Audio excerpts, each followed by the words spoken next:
welcome back to All for United WSC for the final time this year. We have a great panel, stacked panel as ever with us. So what a way to end the year, eh?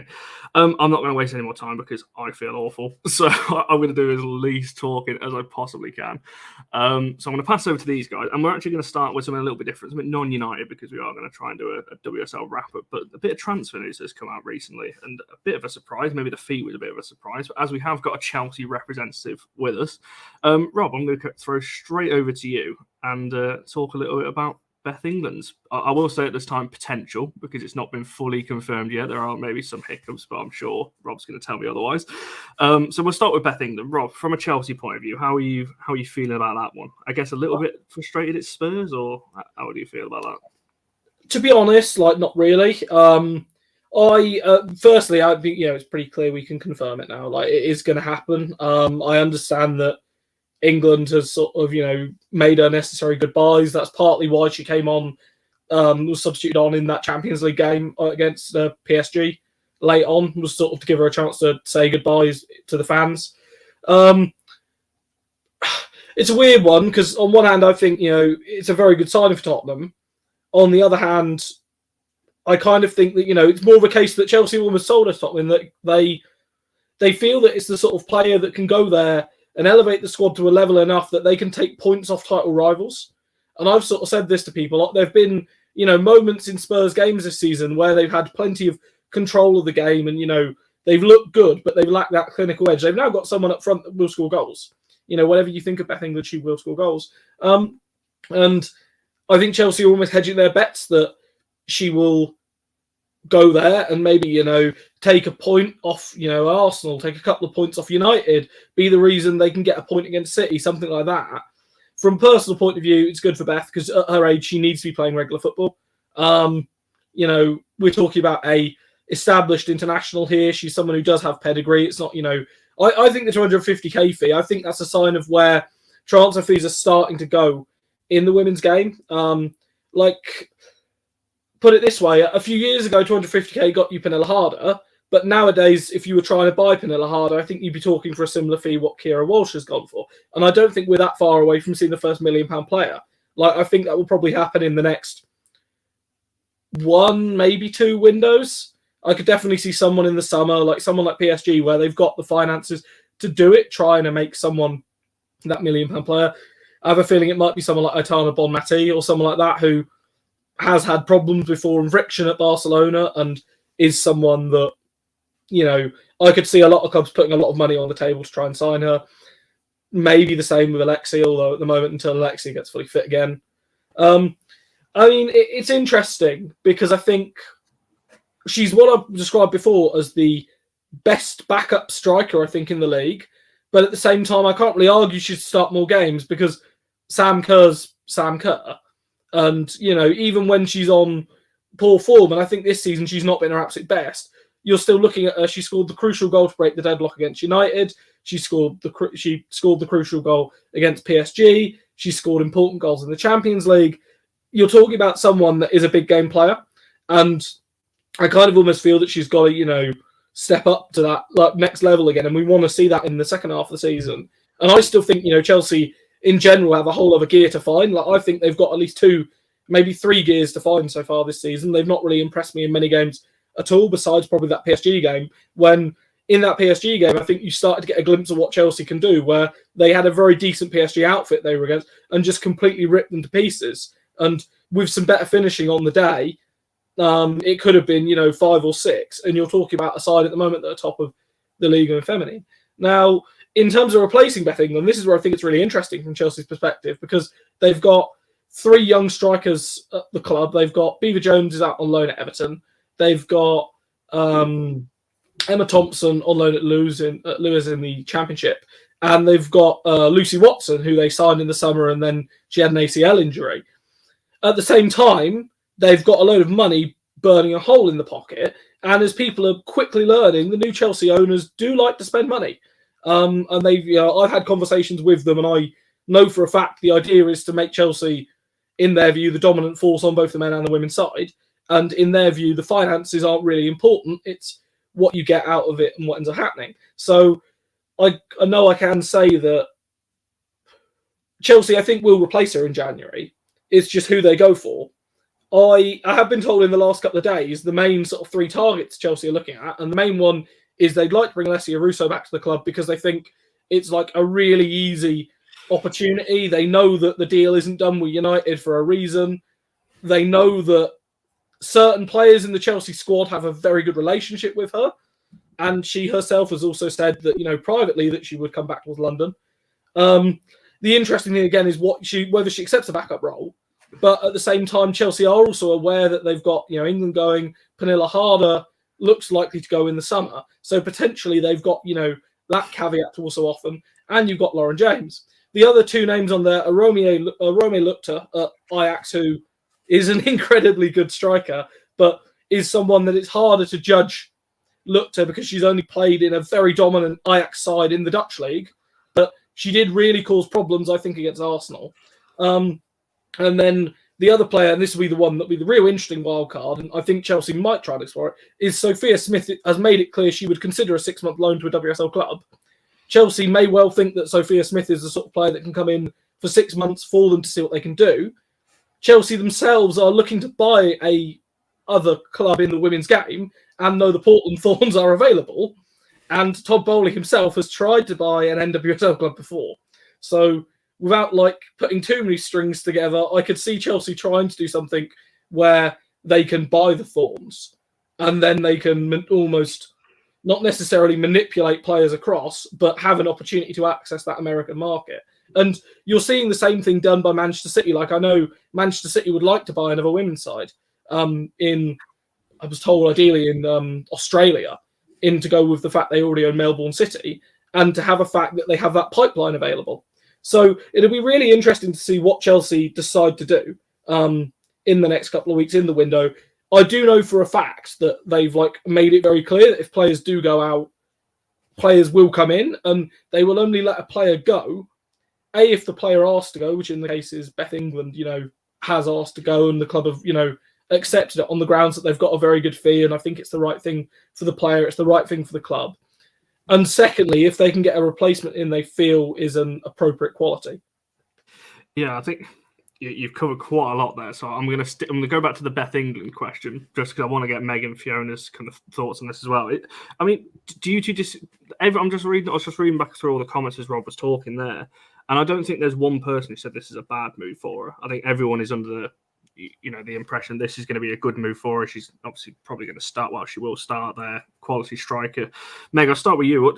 Do you think it's a good? Again, do you think it's a good move for her? And are you surprised by the price tag at all? There doesn't seem to be. There's a little bit of comments about the price tag, but are you shocked at that? No, I think, as Rob said, obviously 250k got you Pernilla Harder, a year or two ago, but now it's becoming more prevalent in the women's game. And I think one thing to mention is that Chelsea fans absolutely adore Beth England. So, that everyone's heartbroken that she is leaving, even though they know it's the right decision for her. And I think going to a club like Tottenham, where, she will be the regular starter, will also put her in really good stead, because obviously we've got the World Cup coming up, and obviously she'll want to prove to Serena that she wants minutes in that World Cup. Obviously now Ellen White's retired, Russo will probably be the starting striker, but the impact that Russo made in the Euros, maybe Beth England will want to make in the World Cup. So I think for both parties, it is the right move to make. But in terms of replacing her, I think replacing the player, you also need to replace the person that she was at the club as well. And I think that'll be really hard to do. But no, overall, I think it is a really good move. And Fiona, do you think it's a good move for her as well? And Meg just raised pardon upon the England point there, obviously getting into the squad not just getting into the squad, but making a case for starting next year. Is that kind of, do you reckon that's the motive behind this, that, internationally she needs to kind of make sure she's starting week in, week out to get Serena's attention? Yeah, definitely. She was left out of the last international call-up, and she was an unused sub for the whole of the Euros. She wants to be showing Serena, actually, I am a top quality striker. We've seen that. We saw that the year the league was abandoned because of COVID, when Fran Kirby was out. She was the regular starter then, and she absolutely smashed it. She was a player that people feared coming up against. I mean, I saw her at the 3-3 draw at Man City, and she was on top form. So we know she's got it in her. So why should she be sat on the bench waiting, watching players like Fleming play ahead of her, who I wouldn't say Fleming is as strong on the attack as England is. Why sit on the bench when you've got a team that will play you and start you? That's the key here, isn't it? It's starting and playing gigs. I think Charlie made the point last week that she still gets into double figures, Beth England anyway. And she hardly plays misses. There's clearly a very good player in there. So, yeah, I mean, Barry, just to wrap off the Beth England thing before we look at individual clubs and things like that, are you surprised? I know it's somebody we've spoken about. We spoke about it last week with the transfer show, somebody that Graham mentioned United should potentially be looking at. Are you a little bit disappointed that United maybe didn't throw the hat in the ring at all, or how do you feel like it? No, not disappointed. We had that conversation. I feel like she's a good player. She would be a drop down for me for Leslie Russo, personally. My eyes did do this, though, when I saw that Spurs had signed. I was like, oh, hello, didn't see that one coming. I think it's a great signing for Spurs. I genuinely do. I think when you're talking about managers trying to get the best out of their players, teams trying to get to the level they should be getting to, I think for Spurs, this is an absolutely audacious rob of a superb player. And she is a good player.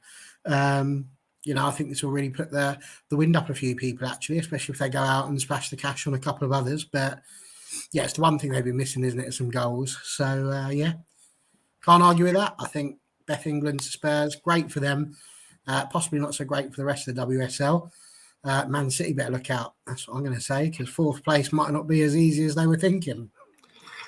Well, you say that. I've just put it in our private chat. I'm going to leave the downfall of Spurs, I think, to Meg to kick us off on that one. I think, Luke did tweet us beforehand saying don't mention Spurs, but we're going to have to when we talk about this year as a whole, because everyone was hyping them up this season and they've been awful. So, yeah, I'm sure we're going to get to that. I want to come to kind of each individual teams and talk, because we're covering the year as a whole, not just this half of the season, but the back end of last season as well. So the full calendar year, and obviously the Euros in between that as well.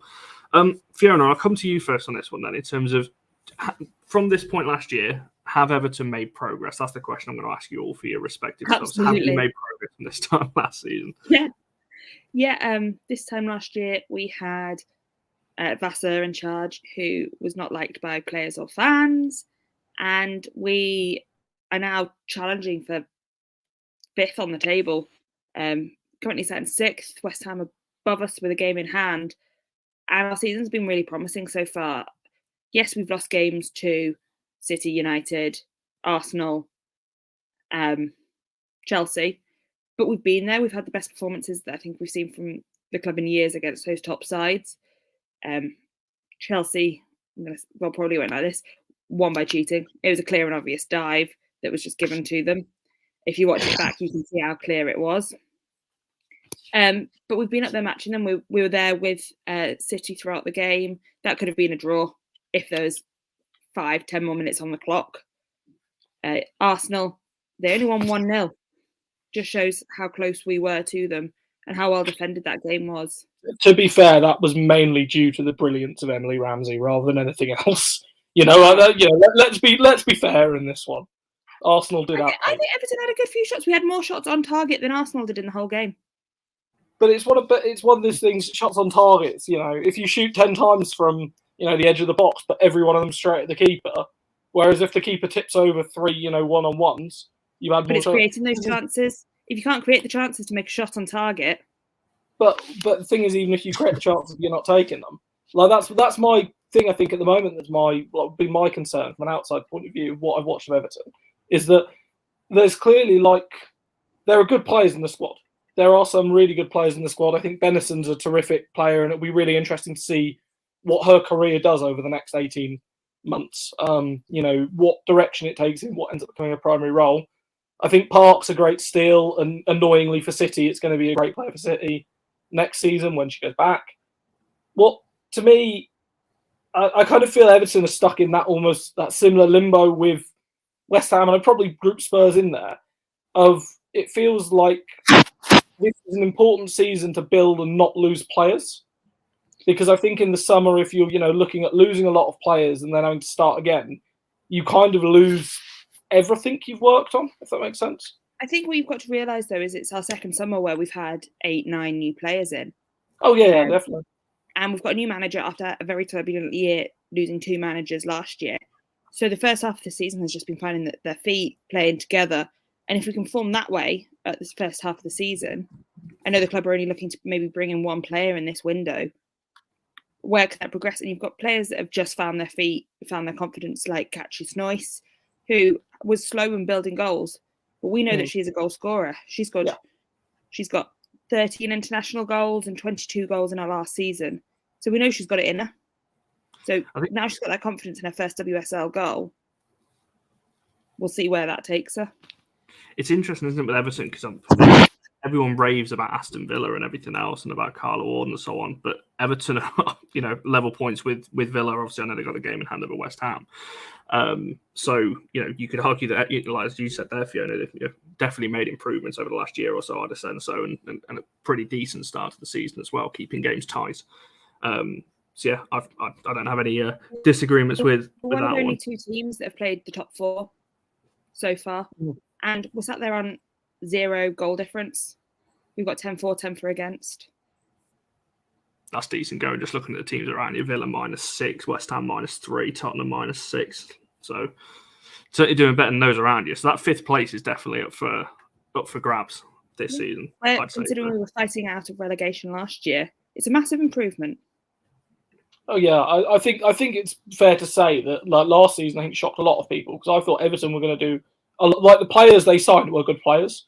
It wasn't as if they signed a lot of players that made no sense whatsoever. Clearly there was a lot wrong behind the scenes. Just incidentally, where do you think Denison's best position is? Because I've had various debates on this and come to various, number 10 through and through. Okay, and she's got the shirt now to match it. Yeah, no. Again, I have to agree with you on this. I know a lot of people bizarrely want to see her as a number 6. And I've seen people suggesting about her playing out wide, and I think no, you waste her completely doing that. She's a central forward midfielder. Well, you could be a midfielder or in the attacking line. That's fair enough. A player that I think Lanzal, if he's still in the comments, wanted at United as well. So won't be going. No, I doubt that one now. So we don't even there's a couple of comments about it now. We don't even use our bench as it is, so I don't think adding any more players for the bench is a good idea right now. Meg, throw it over to the same question to you. Arsenal this time last season, I think you were top actually this time last season, I believe. So obviously not top this season. So is that regression? Is that a word? I don't know. But do you think you've progressed as a team? Obviously, you've got to take into account this half of the season. You've had a lot of injuries as well.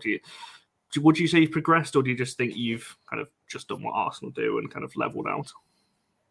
I'd say we've progressed in terms of, I think we've got a more complete squad that we rely on.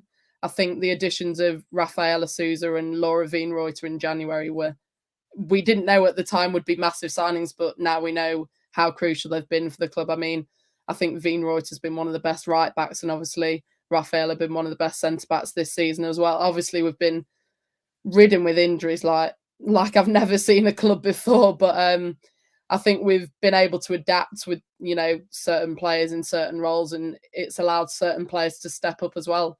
Obviously, Frida Marnham's been absolutely incredible this season, and we've probably seen her best football, and she can definitely give more. But there is a lot of room for improvement, and I think Stina Blackstenius is someone to mention who's had a bit of a blip recently. She's been caught offside God knows how many times this season, and it's quite annoying. But I think we do need those signings, that Rob's mentioned, and I think we're just missing a few things that we need to be on that level of Chelsea, and I think one of them is squad depth. I think squad depth is something we've always struggled with, and that's probably what we need to sort of level with Chelsea. No, that's a fair point, and I'll move on to Chelsea then before I'll let one of you kind of steal the floor on. In fact, I'll come to you after this. But Rob, how would you assess Chelsea's year then? Because I know you're going to bang on about you're the most successful and you've won everything. Well, not the Champions League, yeah, but you get in there. Your squad's obviously incredible. But how do you assess a Chelsea progression? Because your team was already world class before. You've added more world class to it. How do you? Is it? I'm kind of asking you two questions. One, have you progressed from this time last season? But also, is that next step progression? You have to win the Champions League now to be seen as a team progressing forward. Yeah, well, I mean, this time in January, we were on the midst of a 4-game run where we didn't score out the Champions League and couldn't buy a goal for love nor money. Thankfully, there were two. Firstly, Birmingham had probably pulled off the greatest WSL result of the year. And I'm sure Meg does not need reminding of that happening. But, that I think that was a massive shot in the arm for Chelsea, seeing that happen in a game outside of completely where they weren't, involved in. Secondly, I kind of think a lot of the players just got a good kicking up the backside from Emma Hayes after the Champions League campaign. A lot of them, especially in the first half of the season, I think people felt there were more to find. I feel like, the FA Cup final, the delayed one in December, was a bit of after the Lord Mayor's show. Chelsea played really, really well and showed how good they could be in that, and then coasted for the rest of the month. Again, I'm sure Meg won't enjoy being reminded of that. And then Chelsea actually picked, I think, the right times to lose games in the second half of the season. They lost the Conti Cup final to Manchester City, annoyingly, but it was on a point where Chelsea were kind of not wavering, but they were sort of coasting through games again.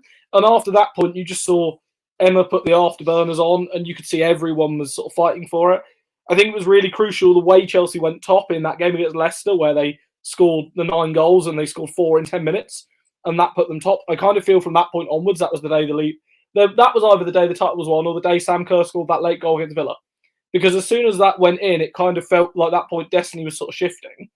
And that's also, I think, kind of why, even when Chelsea were losing at half-time on the final day of the season, I wasn't really very worried because I had the faith in the squad to turn it round. Now, in terms of whether we've actually improved, I think in the second half of the season we were playing phenomenally. In this first half of the season, I think we've been quite poor, but I think there's at least another gear or at least 2 gears to find.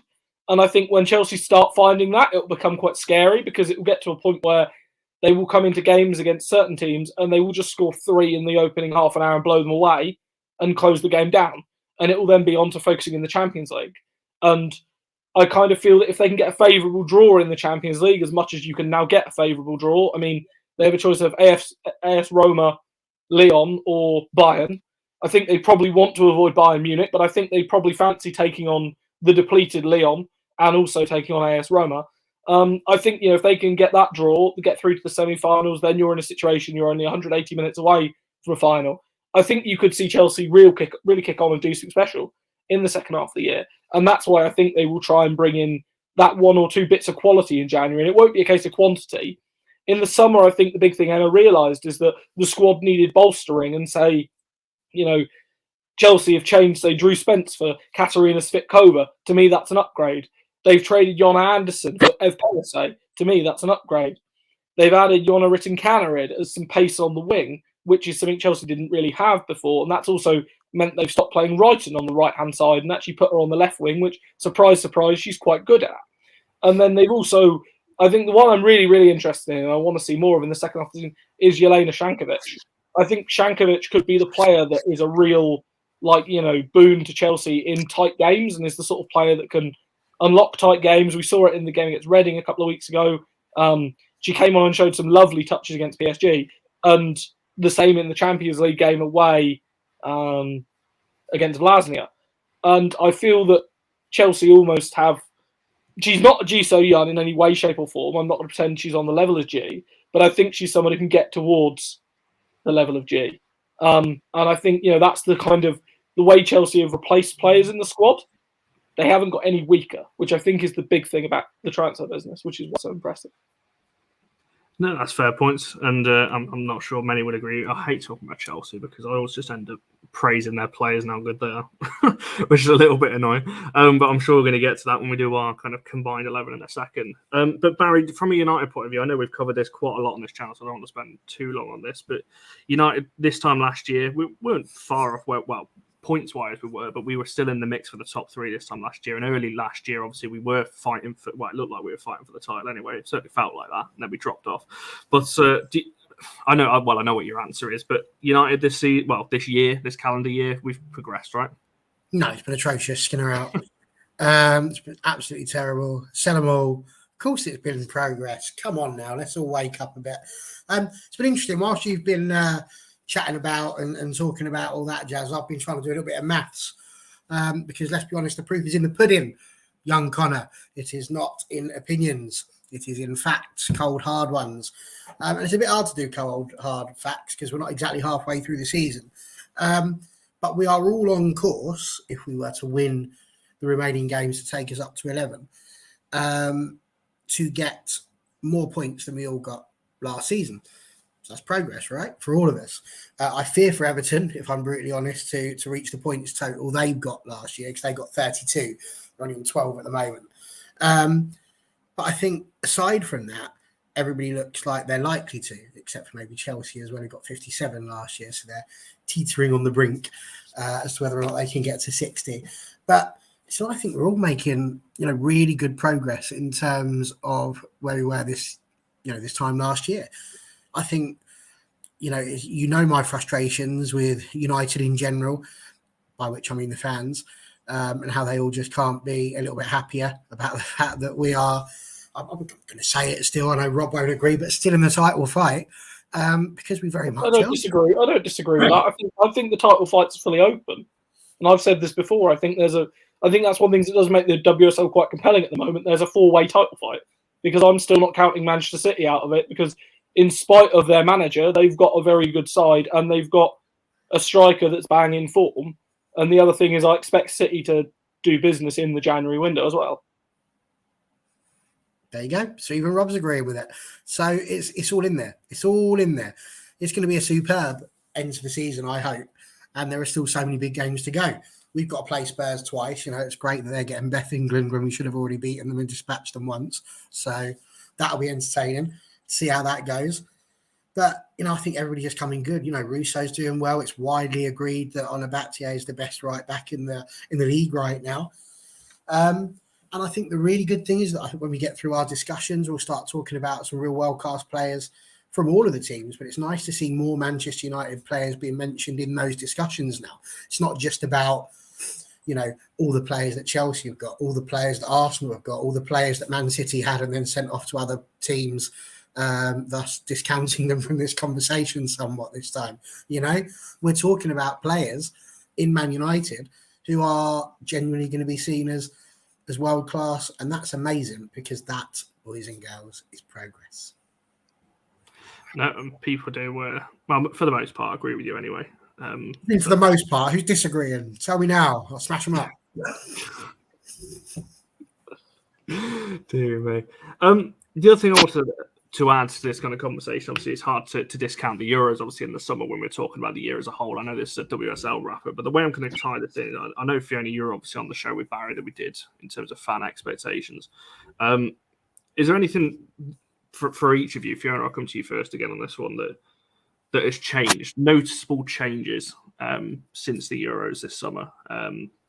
Whether that's at Everton home games or away games, has there any been, apart from, obviously we know the crowd attendance got bigger, has there been any other noticeable changes for you this year? No, I think at Walton Hall Park, everything's been fine. We only take a very small travelling amount of fans away. There's normally only between 6 and 20 fans that turn up at away games for Everton. We're still trying to get that ball rolling. Might be different at United, City. Definitely when we play Liverpool, we had a lot more away fans. But for us, we still have the same level of engagement we had with our players. The only time it's different is it when clubs, the big four, United, Chelsea, Arsenal, City, come and play, and we have to put the barriers up as players leave to get to their cars. And that's because people want to get to the Euro stars and those big names. But for any other game, our players come in and out freely from their entrance and exits. Fans can stay there. Our security know who the people who are genuine fans are from any team. They can tell, and who's just there to get things signed to eBay, because the eBayers are a problem. No, 100%. That's definitely a topic in itself. So I'm gonna glance over that, albeit it's a great point made. But Meg, for yourself, have you noticed anything? Things didn't that go the way of MySpace? On Amazon now, didn't you? I'm not old enough for MySpace, Barry. I forget how young you are. But Meg, for yourself, has anything changed from an Arsenal point of view? Obviously, a couple of the Lionesses in that team as well, but obviously a few more games at the Emirates as well. Obviously noticeable changes as well. But has there been anything for you that has changed post Euros? Obviously, I don't get to London much, for the home games that are at Boreham Wood. But what I have seen on sort of Twitter is a lot of people saying that most of the home games are sold out and people are struggling to get tickets for the games now. And obviously, there's been a lot of talk to move permanently to the Emirates. I don't know if that's the right move just yet because of, people can't attend, midweek games. And, we've seen the attendances at the midweek Champions League games have been, less than 10K. And obviously, if you're going to get that in midweek games with the league and stuff, then obviously you're not going to get the consistency that they do get at Boreham Wood. But I think in terms of the love for the fans, I don't think that's changed. I think there's maybe a bit more appreciation for the likes of Leah Williamson and Beth Mead. Obviously, they were highly appreciated beforehand, but I think there's that bit more. I think obviously when she got that standing ovation at the Emirates when she walked off injured, like that just gave me goosebumps. That just sort of told me where women's football is right now and how appreciated it is after the Euros and how many people have latched on. And I think also it's the range of people that are now attending the games. I think obviously beforehand it's the people that can easily get to the games or it's the women. But I've seen a lot of, men's fans now going to the, women's games regularly, which is absolutely massive because you'll always get those men fans that are like, oh, I'm never going to go to a women's game. I hate the women's game. But, a lot of them are now sort of starting to realise that it's a massive deal, for football as a whole. And especially the likes of Arsenal and Chelsea who have massive affiliations with the men's club. And you see it on social media all the time, how they're, sort of sending each other messages of support and stuff. I think, it's amazing to see recently. Yeah, Rob, same question to yourself, really. Any noticeable changes post Euros that you would have seen obviously earlier this year and then obviously after the Euros? Has anything changed from a Chelsea point of view? So I'll start with the good. More games are selling out. The atmosphere is like a lot better. I think the atmosphere at some of the games this season, I'm thinking probably City, the Champions League games, even some of the games that have been in the evenings that have been late evenings, like the Reading match, have actually had really good atmospheres considering the conditions of things they've been played in. Obviously, I had the couple of games at Stamford Bridge, which I think have been mixed levels of success, would be the way I'd describe it. I think it's probably shown that Chelsea, I think, could make a good case for moving from Kings Meadow, but probably not moving to a stadium quite the size of Stamford Bridge yet to retain the atmosphere, because ultimately that is a big part of teams coming to Kings Meadow is actually the fact that it is quite a noisy atmosphere, all things considered. The bad, there is a stupid amount of people now just asking for boots, shirts, whatever. They don't seem to realise that players get a finite amount of them. And while there are certain players in the squads that, the club will have leeway with to do it, then, and it's also, what's more disappointing is the fact people are almost expecting players to do it. And when they're not doing it, you're hearing negative comments or things about players. Ultimately, it's their choice whether they should do it or not. If you get offered it, that's, completely fine. That's different. But I don't like, ultimately, a photo lasts longer anyway. It's about a memory. Go and get that. It's free. And same for signature as well, rather than going and asking for that.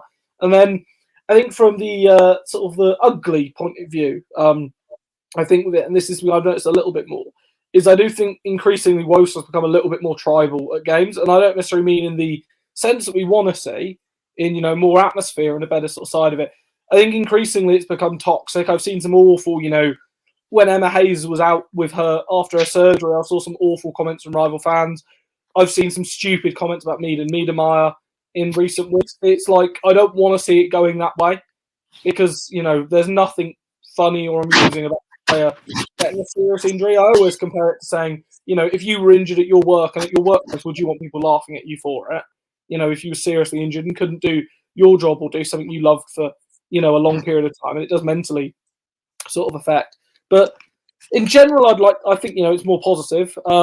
Certainly there's more of a clamour, I think, for the Lionesses in general, which I don't necessarily think is a bad thing. But I also do want to remind people that these players, some of them aren't necessarily used to the limelight, and like if you do see them outside of games or stuff like that, then don't just go up and completely irritate them, because certain players that I spoke to, a member of the Chelsea squad, for example, he said last year they used to be able to go for a walk sort of down by the river in London, and nowadays they can't do that unless they go really late at night or really early in the morning, because they'll just get stopped and pestered. So just don't do that, really. No, it's fair points. And definitely, if you haven't already watched Barry's Fans Forum, Fiona was on that one as well from a few weeks ago, where we discuss this in much more detail. Make sure you check that one out. I'm going to bring up this combined 11 thing and then back out from it. One second. I asked you, when are we going to get the signed footballs, Connor? We keep talking about all this signing that's going on. I've still not seen those. It's outrageous. You're just mugging off the fans, Connor. It's not acceptable. This was never a deal. I never said that. It absolutely was. I'm not having it. But these guys are right with what they're saying, this expectation for people. And we were talking about progress, and I just wanted to say we are seeing that progress also in attendances. That's a huge thing, the way that they're going up as well. Mickey brought up, sorry, just going to change that quickly. Mickey brought up this one about the tickets. And whilst that's another debate altogether about whether or not ticket prices should go up, the simple fact is that even with people dropping out, the interest is there still. I think you need to get to a point to where you're selling grounds out maybe before you start thinking about putting the prices up too much, to start whittling out the people that you don't necessarily want. But yeah, I think we need to accept that as well. Progress for the entire WSL in that respect, which is really, really good. No, 100% agree with that one. I'm going to bring this combined. So I'm going to let Barry explain the rules because, I'm struggling now. So I'm going to let Barry go through what this is. Thank you very much. More importantly, we're going to have to explain the fact that there were some ridiculous rules put in onto this one. So around about 3 o'clock today, we were all thrown into thank you. All thrown into a little Twitter group where we had to decide our team of the year for 2022. It's a great idea.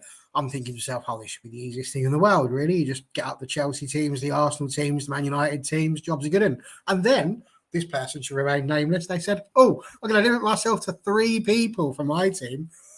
Very good. Well done. And then all of a sudden, we then spent the next couple of hours scratching our heads going, that's quite easy when you put in 3 Man United players, 3 Chelsea players, 3 Arsenal players. Where do the other 2 come from? And where and which ones do you choose? So as you can see on the screen at the moment, these are the ones that everybody agreed on. It's the same as we would do if we were doing one with you guys watching at home. Everybody had their own vote. The votes were totted up by the man himself. And then once they'd been totted up, the ones with the most stayed in. So we can kick off with an easy one, I think, really. We'll take a look at the goalkeeper there, Mary Earps. Out of the 5 of us, 3 of us went for Mary Earps. There were 2 different ones.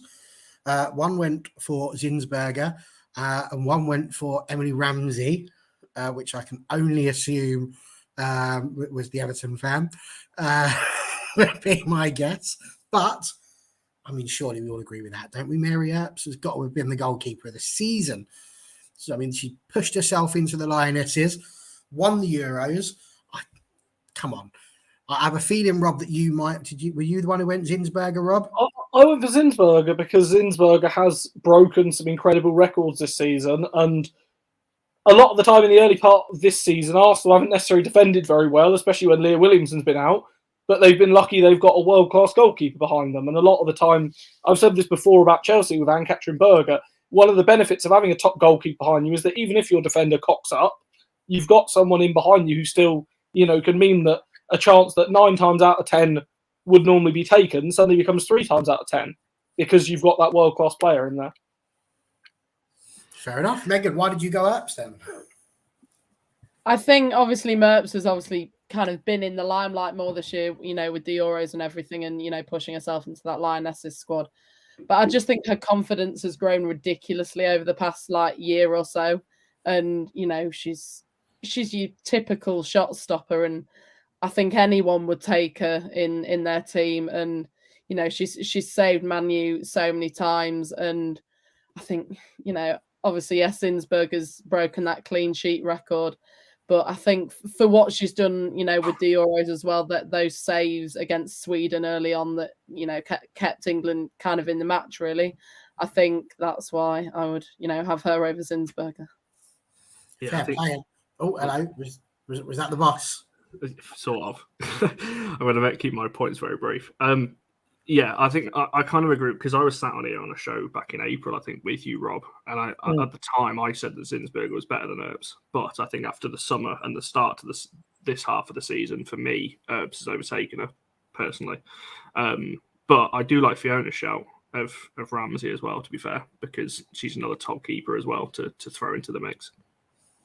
Well, you've mentioned Ramsey. Yes, Fee, exactly. Go for it. Go on. Defender. Has Earps reached the ceiling of her abilities? Ramsey's definitely still got a lot of development to do, and I think she'll end up eventually the Lioness number 1. And I think her shot stopping, especially in penalty shootouts so far, has been incredible. She's kept Everton in a lot of games, and Everton's winning on penalties against Villa just showed actually how skilled a goalkeeper she is. There you go. I don't think we can argue too much for that. I think the WSL goalkeeper, we've picked some really good ones there, but I think for me, by an absolute country mile, Mary Earps is the one on the lips of most people right about now. But I do see the argument for young Zinsberger because she is a rather fabulous goalkeeper. Even if Zinsberger as well, if anyone follows on social media of these countries, she's hilarious. If you ever watch her on other things, she's one of the best people for me in the WSL. If you watch her away from football, I think she just seems like a cool person to be around. She doesn't eat badges with a knife and fork and all, does she? I don't know. Ask her, Meg, next time you're at a game, if you ever interview her. Oh yeah. I'll just ask her that. Yeah. Right. Important questions. Nothing about the game, just that. Her video about Tobin Heath cracks me up every time. It's like the fans are like, Tobin. Yeah, I love it. They did a great video. The Arsenal women players did a great video with the Sidemen as well, if people know who they are. Last year, that was fantastic as well, by the way. But I'll lead in with the next one. I'll let Barry do the next. So Honor, obviously, on the right-hand side, this was the one of 2 players that everybody went for. So I don't think there's any... I'll let anyone talk about her because I know I've done a lot of that on this channel. But yeah, this was one of 2 that was unanimously voted for. Go on, Megan. Let's see what you've got to say on this one as the Arsenal fan. You saw her live. What did you think? Well, it was quite interesting because when I sent my thing to Rob, I had 4 Arsenal. Well, before I sent it, I had 4 Arsenal players in, and I was like, "Oops, not allowed that," because my 4th player was originally Laura Veen-Reuter because of the impact I think she's had at the club. Obviously, I did end up going Batia because of the 3 other Arsenal players that I'd named in the squad. But she's just amazing to watch. She's your modern day fullback. She can defend, she can attack. I think she's got that balance right of the defending and the attacking. And yeah, I mean, even watching her at the Euros, I was in the press box at I think it was the Spain-Denmark game in their final group game. Absolutely amazing. Obviously, she's a regular starter for Spain as well. And I think Man U are very lucky to have her. And, she's going to have I think she's going to have a big move to, another club in a few years, probably. I hope it's a few years. If by a few years you mean 6 months, you're probably right. Yeah. I do have to say on Badger, I think one of United's big, where they have really dropped the ball, and I think people do realise this. They've got obviously Earps and Russo out of contract in the summer, but I don't think enough has been made by the fact that Honor, they obviously triggered an extension last year, but they haven't got very close to getting to what she wants. And you're not talking about a player here who's got interests from a couple of decent Champions League clubs. Bayern, Barcelona, Lyon, Wolfsburg. I mean, I'm sure Chelsea and City would take her, but I think she will probably want to go abroad. You're not talking about situations that Real Madrid or Juventus trying to take the player. The champions of Europe and one of the best sides in the world in Barcelona want to take her and start her. The fact that Barcelona, 6 months after signing Lucy Bronze, already want to jettison Lucy Bronze in order to bring her in. Like, to me, yeah, one of the biggest benefits Chelsea had this season was the fact Badger wasn't available for that game at Leigh Sports Village, because it made Chelsea's. It basically meant that, I think, was it Blundell ended up playing on the right hand side, and it basically just gave Guro right and just free reign to cause havoc, and she did exactly that. Yeah, it's an interesting point. That contract is going to be rumbling on. I'm sure we're going to do plenty of shows on that throughout January. I'm going to lead into this one and let you all debate the centre-back situation, because there was a few names thrown out. Obviously, as you can see, one notable exception, obviously Millie Bright's name's not on there. She did have a couple of votes from people. Obviously, Williamson is on there. She got the most votes from a centre-back point of view.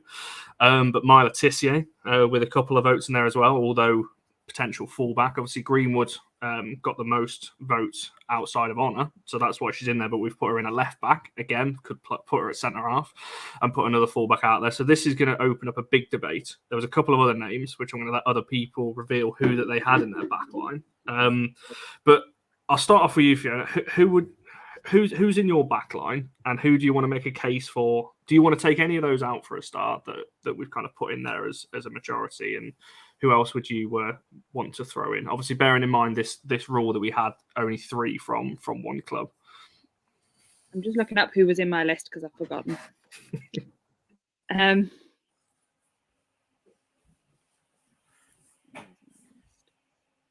Magda Eriksson. I'll put the case out there for Magda. She is that strong player that I think if she didn't play for Chelsea, you'd miss her. She's there. She knows her space. She knows where her players are. She communicates well. You just look at Chelsea's success, and you've got all the players like Kerr, Harder, Kirby, Brighton that you can name that, lay that on. But a consistent player there is Eriksson. I think she definitely should make that back for. Alina would be very happy with that. That's really interesting pick from an outside point of view, because I think this is probably Magda Eriksson's worst year at Chelsea. She's looked out of depth at left back this season. She struggles massively against pacey players. I think she's lost a yard of her pace due to injuries. Earlier in the year, she was injured completely, and Chelsea were playing very well with that back three, and they had Jess Carter, Anik Nowen, and Millie Bright playing very well. And I've got to say, I think it's incredibly unlucky that Millie Bright isn't there. I think all year, I'll go as far as to say she's been completely disrespected by the fact the other centre-half's Leah Williamson. I love Leah Williamson. I think she's a phenomenal player.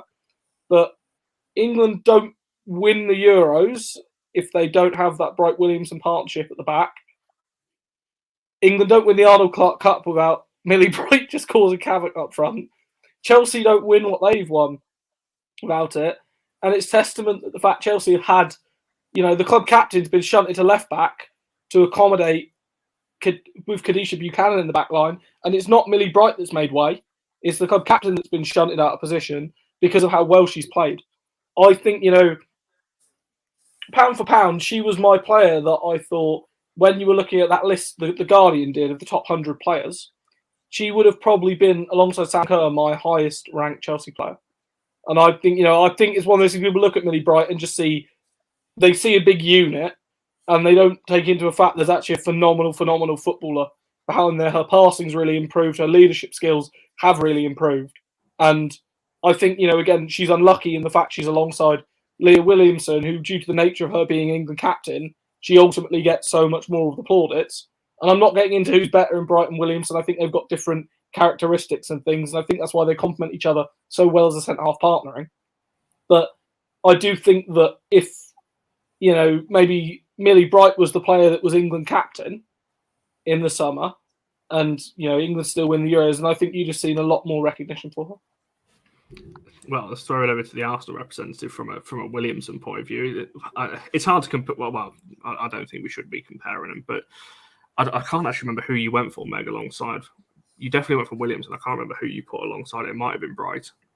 Yeah, I did put Bright alongside, and I absolutely agree with Rob said in terms of, because Leah was the captain, Millie Bright sort of got overlooked over the summer, and she's like the full package for a centre back. Like, you can't really fault anything that she does. Obviously, when she went up front in the Spain game, you think, God, what's happening here? But her aerial presence, her tackling, her physical presence, her passing, the list could just go on with what she sort of brings. And she's a starting centre back for, I'd say, nearly any team, in the world. And I think her and Leah complement each other really well. And yeah, I'm surprised that she wasn't, her name wasn't on here to begin with. I can't remember. Who did I go with? I'm going to have to check who mine, because only 2 went for her. So that means it wasn't you. I don't think I did. That was me and Rob then. Yeah, I was going to say it wasn't me. Obviously, Barry, you didn't either.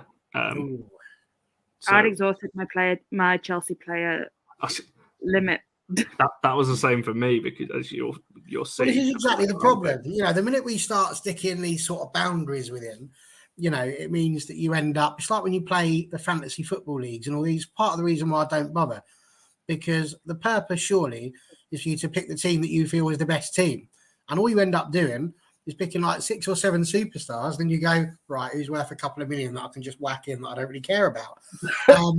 And this is basically where we've ended up here. We've all just had to go, well, there's the obvious people. Who are we going to shoehorn in here from a completely different side? Lanzell, who's been waxing lyrical about how Man United need to buy Maz Pacheco, has now just shoved her on the bench, which is enough to sack Skinner for some people. So, Lanzell's got to be a bit careful here as to what he's doing, bring players in to shove them on the bench. So that's not ideal. It was really tough. And actually, Connor, it was a conversation with you that made me sort of jiggle mine about a bit, because I'd already decided who my front three were going to be. I knew that. I had a rough idea where my midfield was going to be. I knew who my goalkeeper was. There was no debate for me about Honor at right back. I certainly felt Leah Williamson was going to be a player. That was no problem. I really struggled on left back and centre back. And it was only when I was thinking about the conversation we had with Emma Sean about how Alex Greenwood's actually spent most of her time in a centre back, because she was like the only one I could think of really from Man City who I might potentially throw in there. And that was what I did. I did stick Alex Greenwood in, but I shifted her into the centre-back position alongside Leah Williamson. And then I put in that jack of all trades, Rachel Daly, and threw her in at left back, because, let's be honest, if it's good enough for people like Serena Wiegman, it's good enough for me. So that's what I did. And I put Rachel Daly. Funny enough, I tried to do the exact same thing with Rachel Daly initially. It's like, what else can you do? Because you're sitting there thinking, where else can I look where there's quality? And she is quality. There's no doubt in that. She's had a superb year, more so than I think anybody really expected to.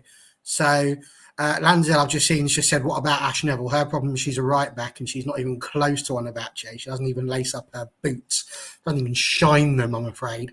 So, no, that was it for me. So I put Rachel Daly there. If it was a normal day, I would obviously stick Millie Bright in there without any hesitation whatsoever, and keep the rest of them as they are. Unfortunately, Connor, you put in some ridiculous rules that I had to follow, which meant I couldn't do that. Do you know what makes me laugh? It wasn't even me that came up with this rule. No, it wasn't. You rubber stamped it. You're in charge. Don't try getting out of it. You could have said, no, we're not doing that. I'll quite happily admit I didn't even have Williamson on Greenwood on the list. I must admit I didn't have Leah Williamson either. She spent most of the year injured. But yeah, my argument was that Williamson was phenomenal when she played, but I've looked at players for consistency. I think did I have Greenwood or Laetitia at centre back in the end? I think you had. I think you put. Well, I've got it written down as Maya at fullback, but I don't think it really matters. So yeah, I mean, my argument for the other defender was Maya, because I think Maya's been phenomenal in the first half of the season at Brighton, in a side that, she was the standout player, and when the standout player is a centre back or a right back, you're in a strange situation. But I think she's come to United. She's kicked on really well. She hasn't shown any real problems, and it's like the evolution of the player at such a young age to be playing that well. I think that's the real impressive thing, is to play that well at such a, young age. Again, no doubt the concern for United will be if they don't make Champions League football, probably next year, that there will be sides that start looking at Maya Laetitia because of how quickly she is developing. It's an interesting one, isn't it? Because looking at the team, obviously we've got this rule in, 3 from one club. if we put Bright in, which seems to be the conversation we're having, one of Cuthbert, Wright, or Kerr's got to come out. So that's where we've kind of shot ourselves in the foot with this little rule here. So I was it's just got going to to put be out there, though, what Sarah's put here. How can you put Daly at left back when she's scoring like she is? Rachel Daly actually got 3 votes. Her problem is that 2 of her votes were in more attacking positions rather than in defence. So technically she got 3, in which case Rachel Daly would be in the team. So there we go. And yes, I did. So this is where it's tough, isn't it? Because we could whack Daly in on the left. We're going to have another conversation when we get to that front line. So I really don't know who we're going to put in that right centre. Why don't we put it to the people? I think Bright's probably the strongest player to put there. Which means we've got to take Wright and Cuthbert Kerr out. Kerr? I mean, no. If you're going on the situation at that, if it was overlooking at the year as a whole, I'd say probably Wrighton, because Wrighton's been phenomenal over the last 6 months, but she wasn't. Whereas Kerr's sort of, again, she's been okay over the last 6 months, but in that final 6 months of the season, she was unstoppable. Like, you know, there were games where Chelsea would come into it, play terribly, and Sam Kerr would get one chance and put it away. People said about Erin Cuthbert. I will fiercely defend the Erin Cuthbert pick, having the fact that Chelsea's 2 losses this season came from games she didn't play, and 2 losses in the calendar year came from the games Erin Cuthbert missed. I would, again, someone else does Leah Walty. I'd fiercely put Leah Walty in for Brighton and then swap Erin Cuthbert around. Because I said this, and I'll die on this hill, if there was a player who was going to be missing for that game in January, I would rather it be Leah Walty than Viviana Miedemar. Because when Miedemar is not around, Arsenal still do have attacking quality. When Walty's not around, they've got no one sitting in front of that defence. No one has a clue what to do in that role. And like that was one of the main things in the in that FA Cup final, was that Chelsea were just able to run through the midfield and just completely walk through it at every opportunity, because no one thought, hang on, this is Fran Kirby, she's quite good on the ball, maybe I should foul her. Leah Walty, another one of the players who's been to the Fernandinho school of tactical fouling, where, you know, it allows them to make 10 or 15 fouls in a game without getting booked. And you know, I think the defensive midfield is probably the most like underrated and unheralded role in the side. But the way I always talk about it is look at teams when they aren't there compared to when they are there. And I have a feeling more often than not, Arsenal's losses in the last year will have come from games Leah Walty has missed. It's an interesting, because obviously Walty was in mine as well, my midfield. So I think. Do we not think a lot of this depends on? I mean, we're talking about this rule. I'm working on the theory that Manchester United do not have a player that this panel is going to agree is going to take the position for player number 9. Should we start with 9? Is 9 going to be an easier one to decide? Well, I think it is based on the list that I've got in front of me, Connor, but we'll see. Player number 7 could have a bit of a debate in it, because I know where United fans would go with this. But looking at some of the other names there, it's possible there could be other people to go in there. So then I would just throw in, you know, with player number 3, would there be a shout for someone like Millie Turner or Aoife Mannion? No, not for me. No. Oh, behave, Connor. You're a Man United fan channel. Well, they both were injured. You should have at least thought it through. No, not for me. Well, they've only played half the year, and neither of them were in the Euros either. So, no, not for me. It's for me that player 3. That's got to be Millie. That's you got me saying it now. That's got to be Laetitia or Bright as player 3 for me. There's a player you could throw in that hasn't been mentioned yet. Gabby George. George is another one of those players I think has had a really solid season. Again, I think it's one of those things because it's outside of the top WSL bubble. It doesn't get noticed, but I think George is improving year on year. And she has, again, in many ways, she reminds me of a bit of a younger version of Millie Bright in terms of the leadership and the way she does dominate in the air and dominate from the back. Again, you know, in a couple of years' time when Millie Bright's a bit older, I would be quite happy to see Gabby George come in and replace her. But I think, again, the issue for me is that I think if you have Williamson and then you put Bright in alongside her, you've got that partnership that has won everything in the WSL, but B also won the Euros. And I think it's hard to argue. So far, I don't think any team has come up against the Bright-Williamson partnership and got the better of it, properly got the better of it yet. So if that's the case, we've got to take a Chelsea player out. Yeah, take Wrighton out, as I've already said. Why don't we move on? Try the other 3 first. Her out for Daly. And then see. See, I'm willing to die on the Brighton hill. This isn't going to go anywhere, is it? I'm willing to die on getting Brighton in this team. I'll die on the right hill. 7 and 9. I can't. I refuse to take Ryan out of this. I admire Ryan too much in the Chelsea team. Brighton's up there for me. Yeah. And Cuthbert, as Rob, you've said, is too good. And Sam Kerr after the back end of last season, and yeah, she's not been her best this season, but her okay is still better than most players. So 4 people voted for Cuthbert. She can't go anywhere. Well, I can't believe anyone is suggesting take Erin Cuthbert out when over the last year I can tell you categorically, having watched every single but game. four people also voted for Brighton. Three in midfield. Ironically, the only one who didn't vote for Brighton was the Chelsea fan. And again, that was see, this restriction was annoying, but Brighton was good in the first half of the year, but she wasn't on the same level as she was in the second half, and that's what I'm comparing it to. Whereas Kerr was outstanding in the first half of the year and has just been good in the second half of the year. But I think she's getting more criticism because she's been so good before that. Like, you know, she's I think got 11 or 12 at this moment in the season, which isn't a bad number in all competitions. But people just look at it and expecting her to get 29, 30 again. But let's get player 9 in here. Let's get player 9 in. That should then dictate where we go for the rest of the team. Because we had 5 names for attack. Obviously, the 2 that are on there, Mead and Kerr. Mead was the other player that was voted for by everybody. I think that her year speaks for itself. We might come back to her in a second. Kerr also got 4 votes, so again she went straight in as well. So the left hand side we had, as Barry mentioned earlier, so Daly got 3 votes, 1 for defence, 2 for attack. Hemp also got 3, and Wrighton got 4 overall, 1 for attack, and the 3 for midfield. So that left-hand side, really, you either move Wrighton up there, you either put Hemp in, Daly, or we go for somebody who has not been mentioned. If there's anyone in the comments that think that somebody else deserves a shout, maybe. But I was going to say Bunny Shaw, but I think that's a little bit difficult because she didn't play too much at the back end of last season from memory. I might be wrong on that one, but you know that's another player there. But there's a lot of shouts for Daly. Again, you can't ignore the year she's had, although only half of it was in the WSL. So if we're just talking about generally, like, you know, if we're talking about the year in general, the reason why she got moved back to the WSL was because of how well she was playing in America. So let's go for the 5ers. And who are we voting for player 9? If we all just say one name, and we'll see where we're at. Because who did you say? Hemp. Lauren Hemp's give her full name. Yeah, I suppose probably that has to be Lauren Hemp. But I would like to swap Kerr and Daly, swap Kerr to wide and put Daly through the middle. But I think you have to include Lauren Hemp just by the fact that, again, if I'm going on players, I'd like to not see on the opposition lineup. I think the player I'd least like to see, if a player decided to happen to have, a severe paper cut and miss one game, I would quite like it to be Lauren Hemp.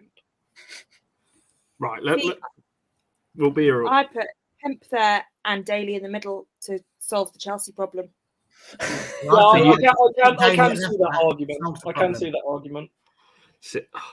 I can see it this season, but because of how good Kerr was at the end of last season, I can't see taking Kerr out. Like Daly wasn't there. That's just she was smashing it over in the States, so it's.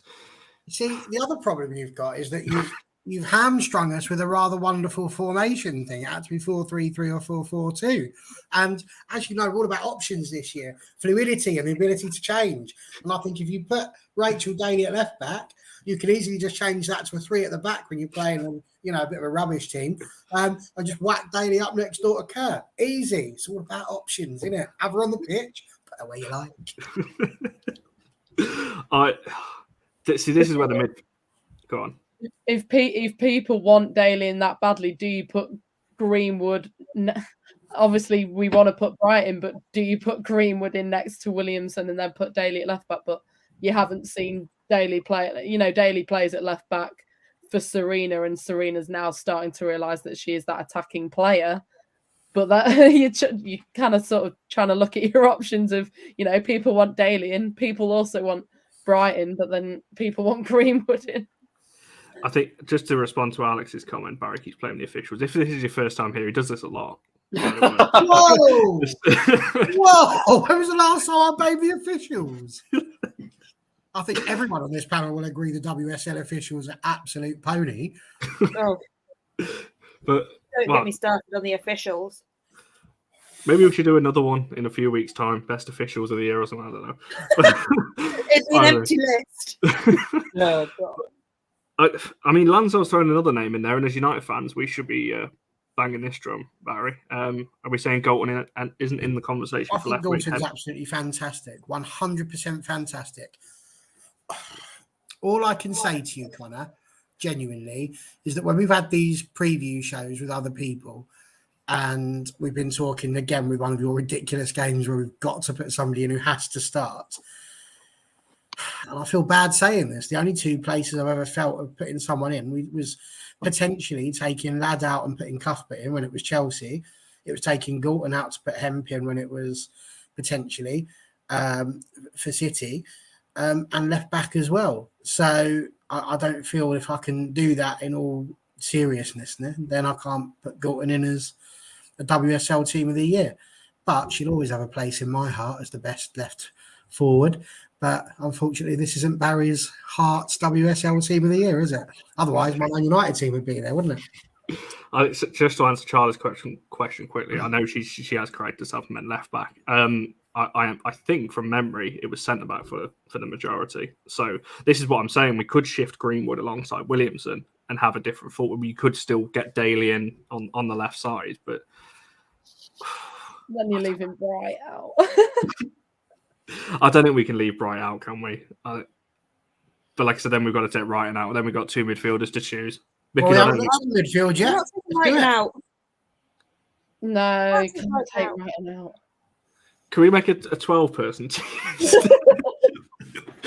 And just let's try and get number 7. If you really wanted to sort of stick it about, you could potentially argue you could put Daly in at left back and then put someone else in centre mid for Wrighton on the basis that between Daly and Hemp they probably cover what Wrighton does.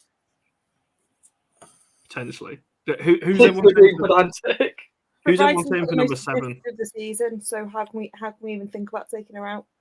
Because I disagreed with this selection in the first place. I disagreed with Wrighton being named our player of the season last year. I think it should have gone to Aaron Cuthbert, and I die on that hill.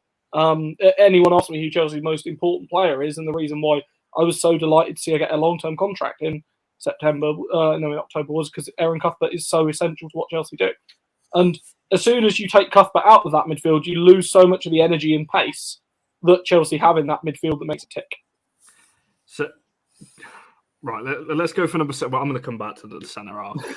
Number 7. So there was a couple of votes in there. Obviously, we've already mentioned a couple, and Volty was named. Kim Little. So I saw somebody mention her in the chat a bit earlier on. Who else we got in there? Obviously, right in the midfield votes. Obviously, she's there as well. Ella Toon, another player, only got 2 votes from the 5 of us. And a couple of comments already. I was expecting. Who was the other person who voted for Toon, by the way? I know I did. Was it you, Connor? Wasn't me. Who was the other person who's on my wavelength? It was me. Well played, Rob. I'm liking you more and more, if I'm honest. And just to bring up Chris's comment, let's not forget Katie Zellum. Somebody did vote for Zellum. I think it was Fiona, me. or was it Meg? Somebody did. That was me. So Zellum also had a shout. But is probably undoubtedly the best midfielder in the world at the moment. Who's that, sorry? I went for Kira Walsh. Yeah, I must admit, I'd have gone for Walsh if she hadn't left in the summer. Yeah. Because that kind of, again, the fact that she's left the WSL kind of meant that I was ruling out anyone that had left. Because if you'd have been including those players, I would have also included Stanway and certainly in the midfield debate. Bronze as well would have been included. I had Bronze and Walsh on my list. Maybe even Caroline Weir. Yeah. Yeah, again. So these are the names that we've got. So it's between Toon, Volsey, Walsh, Zellum, Wright, and obviously if she's staying or not. Barry and Kim Little. And Barry, you threw another name into midfield, not known as a midfielder, but you decided to put her there anyway. Do you want to let everyone know you decided to? You talking about Jess Park? That's not the name you gave me. Who's the other one I said? You're going to have to help me out here. Phone's dead. You sent me McCabe. Oh, Katie McCabe. Yeah, I did. Oh. Katie McCabe was an idea for me because I wondered if she could go in defence as well. I like a bit of Katie McCabe, as does Charlie. Charlie loves a bit of Katie I like McCabe. Katie McCabe. I love her. Absolutely. And she's got a bit of about her. Do you know what I mean? She don't take no prisoners. So yes, right, I did. How did I forget that? Listen, we've got 3 Chelsea players right now, 2 from City, 2 from Arsenal, 2 from United, and 2 places to go. And I refuse to believe we can't find a centre back and a centre midfield from United, Arsenal, and City. Let's say United and Arsenal, shall we? Williamson, Greenwood across for McCabe at left back. I was about to say that. Definitely argue the case for McCabe at left back. McCabe in defence, Tooney midfield, wrap it all up. Let's all go and have a good New Year. Because I'm going to stick this on Twitter afterward. I know the second we tweet this, if Bright's not in this 11, Yeah, exactly. we're going to get slaughtered. There's a 3. You also know that I'm tweeting this to the 20,000 Chelsea. So then if we somehow take Greenwood out, all the City fans are going to say, how the hell have you not included Greenwood? Yeah, but there's only like 10 City fans in the world. No, that's Everton fans. Oh, shots fired. Gee, this is another. I mean, we could be. Well, if we go to a 3 at the back. Oh, this is the best debate we've had doing one of these. Yeah, we could do 3 at the back, 4 in the middle. Yeah, if we go to a 3 at the back. No, you can't take Mead out. No, I don't think you take Beth Mead out. I think you go for like 3-4-3.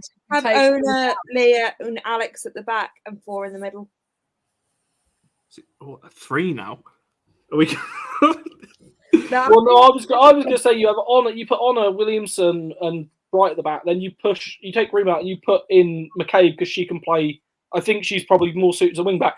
Or you can put Wright in as a wing back because that's where she played for most of the first half, most of the second half of last season, as some sort of bizarre false left wing back that did absolutely no tackling whatsoever. I agree with that. So are you saying we'd be changing this team in order to fit Millie Bright in the defence? Is this what we're saying? Well, but that also then keeps Wrighton in there, and then I maybe would accept Margaret Cuthbert because I don't think she's a good in the 3-4-3. I'm not changing formations now. Well, this is getting complicated. We're going for a part of the bus fight. We're going to have to make 2 teams: one for playing the lower teams and one for playing the top teams. I think 5-4-1, are we now? But this is the thing: you're going to need to then have your width. So who's our left and right wide players going to be?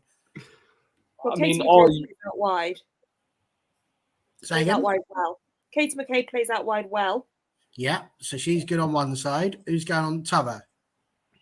I mean, she did play there a bit at right wing. Cuthbert has played a bit at right wing back this season. I mean, she's played all over the pitch for Chelsea. And to be honest, again, that right hand side attacking she sort of plays the right central midfielder, but at times it's been right back and at times it's been right wing. She's had that fluidity in the system. See, I don't think you can whack Battier in as the right-hand side of a 3-person defence. You know, then you're just throwing play. I mean, we're throwing the rule book out the window if we start doing stuff like this. I mean, let's take the best right back in the league. I stick away as you don't usually play. I've got my favourite right wing back in the league, but I don't think she should make it onto this team. Who's that? Lucy Graham. Another name. We're going to have a list of another good player, actually.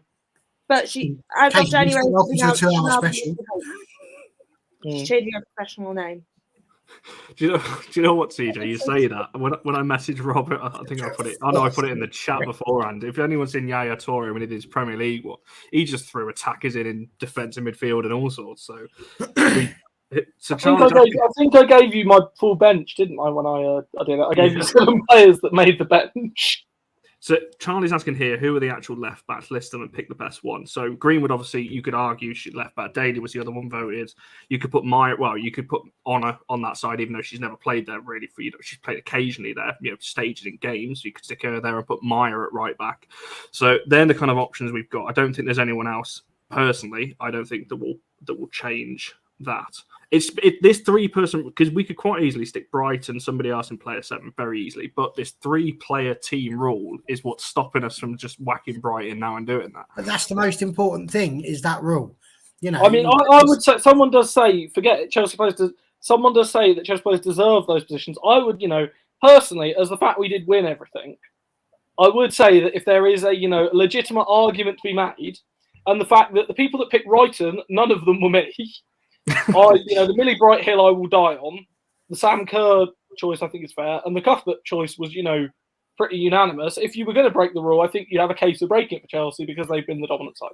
I think my argument there, though, Rob's going to be is that if 4 people, like me and you included, have chosen Cuthbert and she's got to stay, 4 people have chosen Wrighton, so surely she's got to stay too. But that's why I'm saying I think you've got a good in terms of the Millie Bright argument's the one I think is probably the hardest one.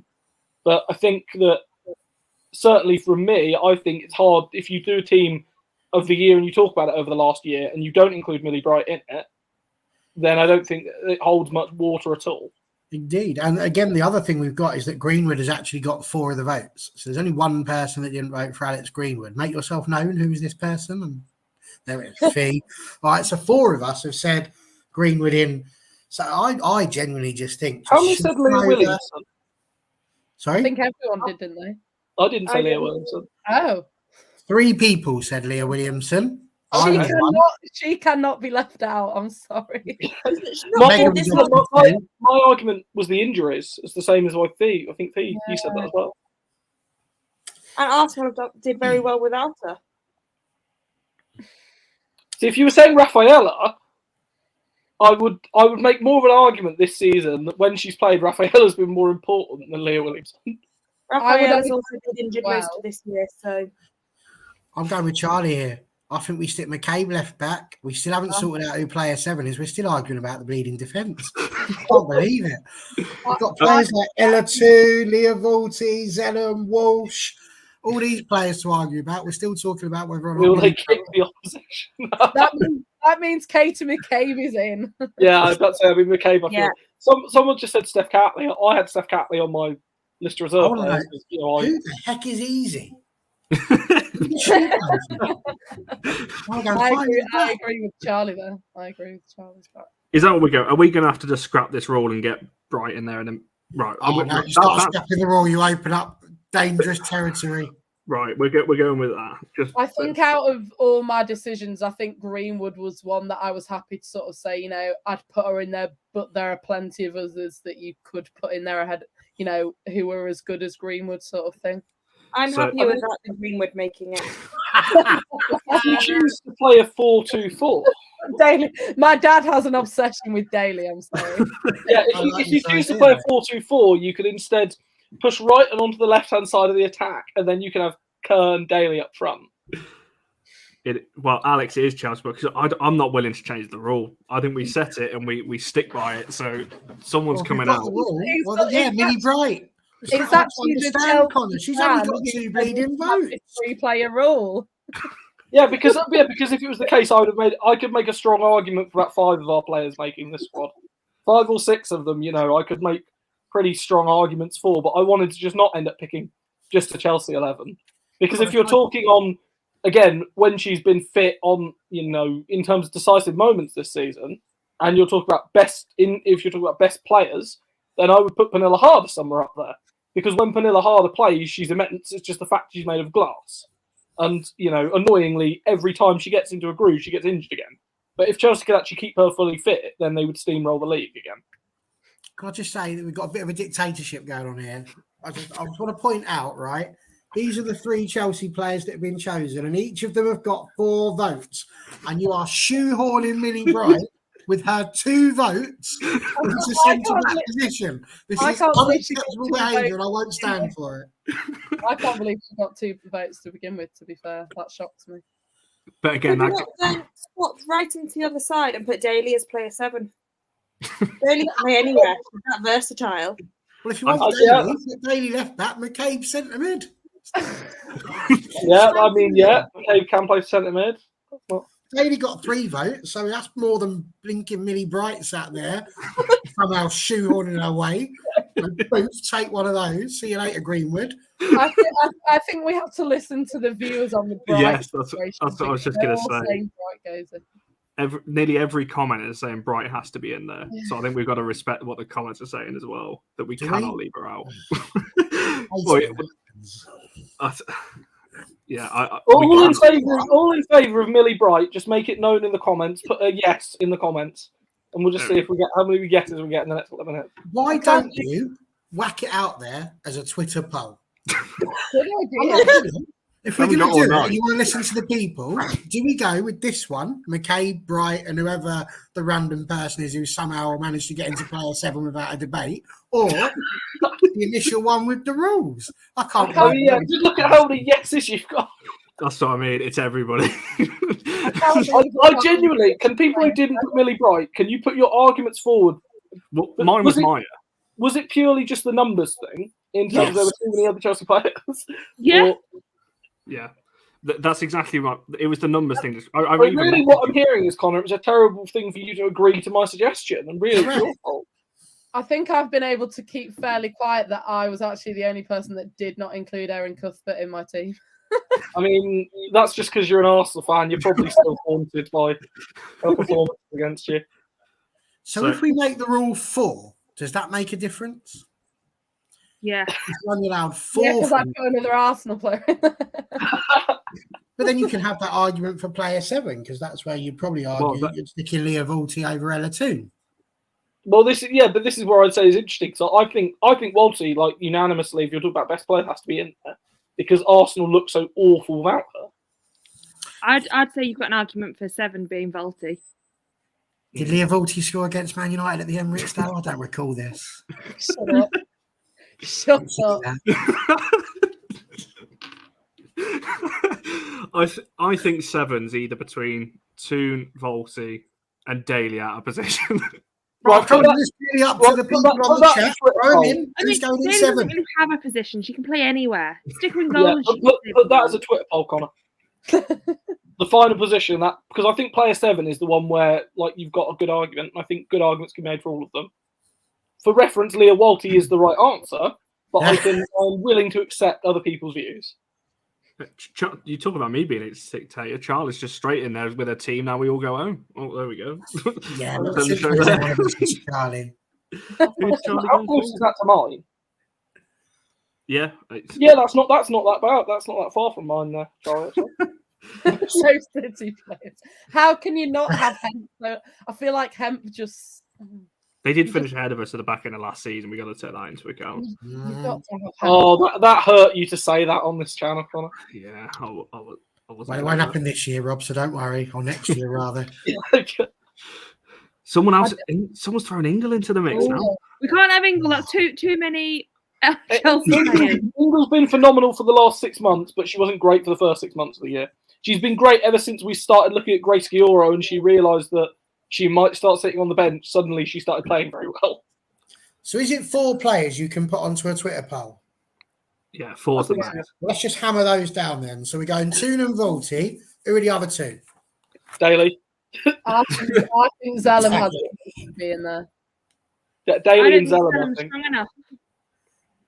I may be biased because I've spoken to Mark Skinner quite a lot this season, and he praises Katie Zellum so much, but I can see why, and like obviously, you United fans probably know why Zellum is so key to your midfield and to the team as a whole. So that's why I'd make a case for her being in that midfield 3. Fun fact. Had we been allowed to choose 4 players from the start and not just 90 minutes into the show, I would have chosen Katie Zellum over Erin Cuthbert. See, I'm a massive Zellum fan, but I don't think that's where I know Katie Zellum over Erin Cuthbert. I don't think Zellum's better than the players we've spoken about personally. Well, nobody asked you, Connor. And I think he deserves to be there too. Who's that? Sarah in the comments has mentioned Kim Little. Yeah, I put Kim Little in my team as well. Yeah, I think Kim Little deserves it. I think Kim Little over Leah Walty. I just know that Kim Little and Erin Cuthbert can't play together. I've watched them for Scotland. I said Kim Little over. That's management in Scotland. There's a reason Arsenal got rid of Pedro Losa. Well, yes, that's true. But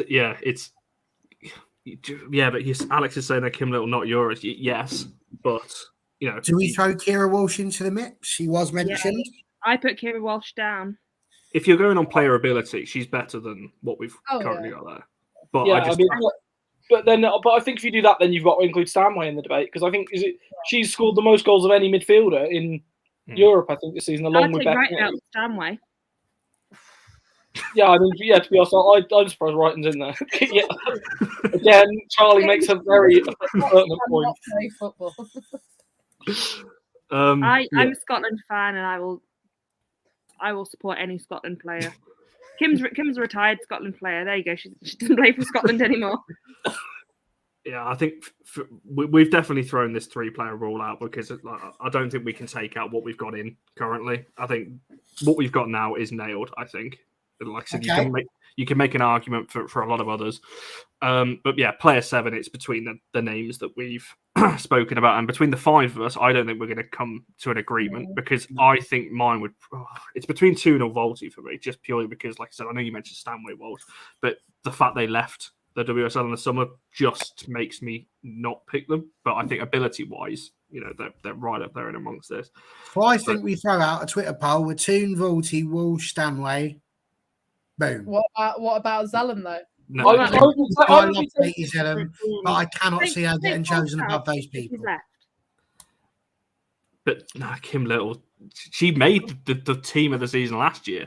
For officially from the WSL point of view. So Kim Little's got to be in the mix.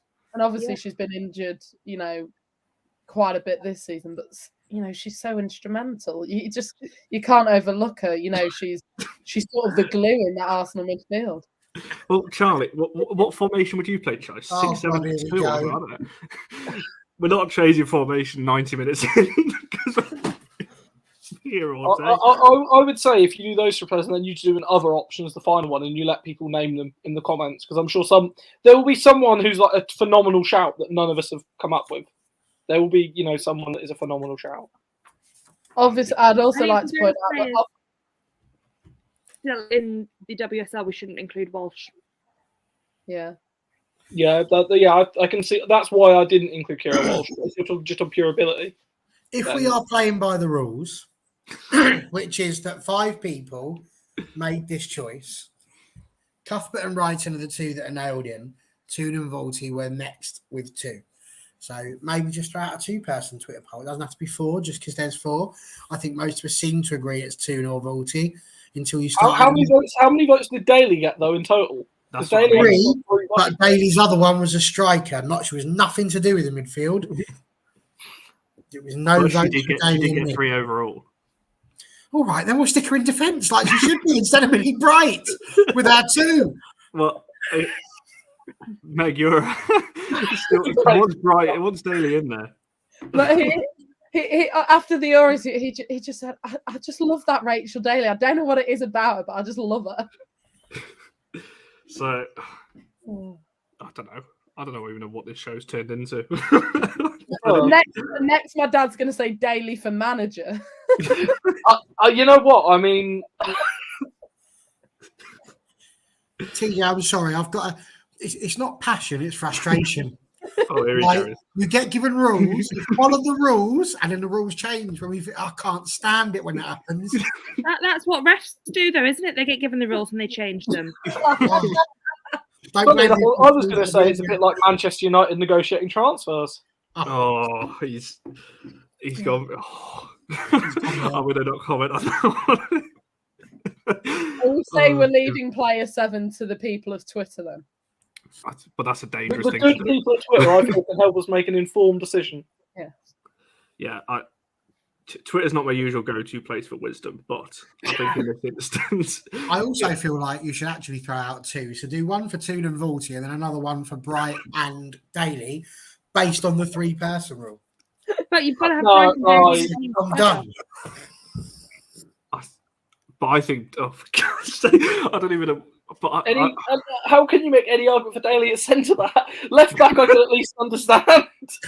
Well, no, you take McCabe out and put Daly at left back. That's I'd also like to say that someone earlier on, I don't know who it was in the comments, decided to say that you should argue someone else over Mead because she's now injured, and I thought that was a stupid comment. Don't know why that really angered me. I think we all agree that Mead should be there. Yeah. Oh, yeah. I don't really see how anyone. I don't really think you need to argue Beth Mead. Like, if anyone can put forward a really good argument why Beth Mead shouldn't be there, and her getting injured in the beginning of December is not a good argument, then please do go ahead. Let's just have a look at the facts that we've got there. So she's been one of the best goal scorers for Arsenal. She's managed to do superbly well in the Euros. She was one of the players of the tournament. She's up there against old Alexi for, the Ballon d'Or. She came close to getting that. And she was the sports personality of the year. But no, absolutely. Let's take her out. She's hammered. And she scored more England goals in a calendar year than any England male player has as well. Like that's a massive thing to point out. Charlie straight over there with Rachel, but yeah, well. Well, stick her in at 7. Who cares at this point? Out of interest, I would like to know who would go for the manager if we had to pick a manager of the last year. I don't even want to go down that road. Serena. Yeah, Serena, You're trying to ignore Serena just for an actual WSL manager. Emma Hayes. Oh, what's going on? He said, okay, can't play there. He fails a basic test right at the very beginning. He's not in the WSL. That's a shout. Vilda, there we go. But I think 7's got it, and I would be putting left back to the vote as well because McCabe actually only got 1 vote from all 5 of us. So if you're going off your rules, Barry, she shouldn't even be on this. She shouldn't be on the screen. Are we saying McCabe should play against Daly? I think in terms of being able to play in many different roles, I think that's why McCabe should be in there, and Wrighton as well. Obviously, Wrighton can play. But I would argue Daly can also play many different roles. Yeah. That's why I said put Daly in player 7. Yeah, that's true. That's a good argument as well. Does anyone have any other for manager? Because it's interesting you say Emma Hayes. Obviously, she missed like a third of the season or a chunk of the season while they let the assistants. You won the league. You're top of the league now. I don't think it's any. It's Emma Hayes. Interestingly, my argument would probably go to Carla Ward because I think think Carla Ward over the last year. Season, she was working from home. She had an earpiece in. Yeah, I know, but in terms of like expectation, I think people started off the year with like Villa being people saying they were threatened by relegation. They comfortably avoided, and they've built something really good. I think that was above people's expectations of them so far. Well, if you're saying that, you need to throw Brian Sorensen in the mix. Everton beat them twice in a week. Yeah, well, exactly. That's one of the beauty of things is that you have to look at it as a whole. I mean, like I would happily put Emma Hayes in there. But I'm just trying to open it up to the floor because otherwise it's 5 Chelsea representatives, and I know that the panel will get annoyed at that. If we are putting Carla Ward as the manager of this team, then I insist that we take Mary Earps and Anna Batia out, and you lot can have her. What Charlie's just said about Daly at left back in the Euros, I agree. I don't think she stood out. I don't think she was bad. I think she played the role, pretty perfectly, but she wasn't a standout player like Toon was, like Russo was, like Mead was. Even arguably Bronze was, the standout fullback between the two of them. It's interesting you say you've just mentioned a player that I don't want to spend ages on. I say that we've been doing this for 45 minutes, but a player you just mentioned there, we've not said at all. Russo, not a single mention for her. I know that attack is completely stacked already, so you'd be hard strung to take one of those out. But the fact we've not even mentioned her, I think, shows the quality that front line has got there already. Unless, no, I'm not going to. Injuries is the issue, I think. It's not for nothing that the front 3 only had 3 names put there, really. Not including the likes of Daly and, people who were just shoehorning in. So. I will just say that. Can we get him on a show next time? Listen, she can't do any worse. So, I think that's a fair. We need better left back. That's the one, obviously, we're debating over. But I think we're going to have to put this to Twitter. We're going to have to put that left back because, like I said, McCabe only got 1 vote from the 5 of us. Greenwood got more. My dad's going to be anxious. Whoa! Did you say you're putting McCabe to Twitter? It's going to have to. If you do that, then I insist you do Bright. Otherwise, you're hosting 2023 by yourself, mate. You can't start making rules like this and then throw in that sort of stuff. If you put Bright to a Twitter poll and you say we spent we spent an hour and a half arguing this and we couldn't decide on Millie Bright, people will wonder if you watched football in the last year. They wouldn't if you put in the simple argument that you can only have 3 players from each team, and that's why. But I think we've already established that rule's gone. Well, then we don't do anything about McCabe and Brighton. We just argue about player 7. Oh my goodness, why is this a I thing? thought we were only arguing about player 7. I know, but we've got to convince Connor because he's the one who's drunk with all the power. Connor, we'll just leave it as player 7. Fine. Put the Twitter poll to player 7, I think. Right, fine. We'll do that. Charlie wants to tune in there. Charlie, make sure you vote on the poll then. Make all your alt accounts on Twitter and vote soon. If don't do that, by the way. Definitely, after the earlier tactical inspiration, my vote goes to Charlie for manager of the team. Yeah, well, that's something we can agree on. Charlie, you've made it the manager of this team. Saying that, if Toon's not in this, I don't think she will manage it. So there we are. There was a couple of shouts to make a bench. We could be sat here for another hour talking about players that missed out and making a bench, so we're not going to do that. I think we probably could already make a bench about the players we've named. Yeah, 100%. So we're not going to do it. I'm going to take this off screen because we could be talking about this all night otherwise. But that was fun anyway. It took a lot longer than I thought, and we still haven't agreed. So the good people of Twitter will have their say on that. I'll tweet it after this show, and we'll leave it up for I'll leave it up for 24 hours. We'll wait for tomorrow to find out who makes that spot. Are we allowed to vote on that? Or are we like... 100% I'm influencing this vote. I mean, there's no reason. There's no point in me having, a significant following to give away news. Or I can't, influence 1 or 2 Twitter polls. I was going to say, Rob's going to be getting all his followers to be... So, yes, you can use your influence if you want to try and get your votes on there. I feel like we're going to need to call on the All United men's channel. What I find hilarious is that the two that are being contested for it, those Toon and Walty, are the 2 players that I picked. So I kind of feel like, I kind of almost don't want to vote on this now because I feel I have vested interest. So maybe I'll just let you know. Exactly. Sit back and watch the drama unfold. Honestly, I might just do that. There we go. I did have one final question, which I will come to each of you, but obviously we'll try and wrap this up soon. I've got a name that we haven't mentioned for that position. Oh, Jordan Nobbs. Again, she's not had consistent minutes. That's Jonas's fault. That's not Jordan. I think it's Jonas's fault and the quality that we already have in midfield as well. But when she plays, no, I agree. I absolutely love her, and I'm going to cry when she leaves. I mean, I sleep with a picture of Jordan Nobbs next to my bed, so I applaud you for that. Can I see that picture? Oh, I love it. Superb. I mean, that is adorable. I mean, that's to be honest, I mean, especially if you were going over this season, I would make a very strong argument to get Freedom Arnhem somewhere in there because, as I said in the private chat, and it's a hill I still will die on. Freedom Arnhem is a better number 10 than Viviana Mina. If we were doing a team of the season so far for just this season, Freedom Arnhem would be in it for me, no doubt. But there you go. I'm going to make sure we get this exact same panel back at the end of the season. We can do an end of the season one. I think you're going to have to keep about a day spare for this. Yeah. And if you could just give us a bit of notice as the fact we're doing a team, we might, Hey, I gave plenty of notice stuff. I think it was about 2:00 I messaged these guys. So this is for the team of the season. For the team of the season, let's limit it even more. You can only have a maximum of 2 players. 1 player from each team. Yeah. Are there any Leicester players that would make it? Right. Yeah. I'll choose Jess Sigsworth for sentimentality. She's not played yet this season. Who cares? Without rules. No Leicester players would even make the bench, for God's sake. I'm trying to. Can you think of any Reading players you'd want to put out there? Carrie Jones for Leicester, I would. Just because online.